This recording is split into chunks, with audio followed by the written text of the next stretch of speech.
Sa ginanap na pulong kasama rin si MMDA Chairman Don Artes, Las Piñas Representative Mark Santos at Metro Manila Mayors. Manila City Mayor Isko Moreno Domagoso, Valenzuela City Mayor Wes Gatchalian, Las Piñas City Mayor April Aguilar at Muntinlupa City Mayor Rafi Biason. Napawang mga nagpapasalamat din sa pagbobolunteer ni Mr. Ang na tugunan ng problema sa pagbaha. Matagal na namin ginagawa itong pagtulong sa local government. Pero i-identify lang ng local government, local mayors, yung mga problema kung saan nagpapaha, saan nagpapala. At we will immediately go down. Walang arte-arte. We will go down and fix the problem for them immediately. Of course, tulad lang sinabi ko kanina, we can easily fix the problem. But we need the approval of local government. Ang Tycon at ang presidente at CEO ng San Miguel Corporation na si Ramon Ang ay nagboluntaryong tumulong sa paglutas ng problema sa pagbaha sa Metro Manila nang walang gastos sa mga tao at walang gastos sa gobyerno. Yan mga yan, babalikan natin yan.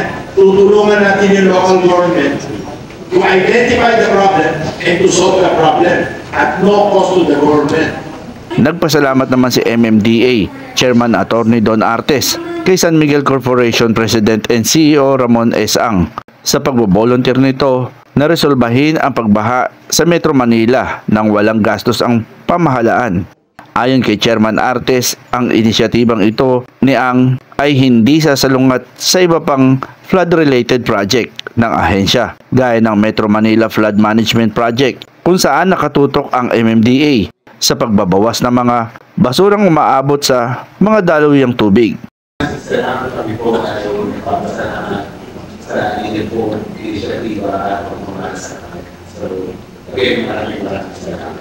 Sinabi rin ni Chairman Artes na iisa-isahin ang mga daluyang tubig na kinakailangan ayusin dahil may mga hamon pa gaya ng mga assessment na tinatayuan ng mga bahay. Yung component ko po ay nasa MMDA, which is clearing of solid waste sa mga waterways.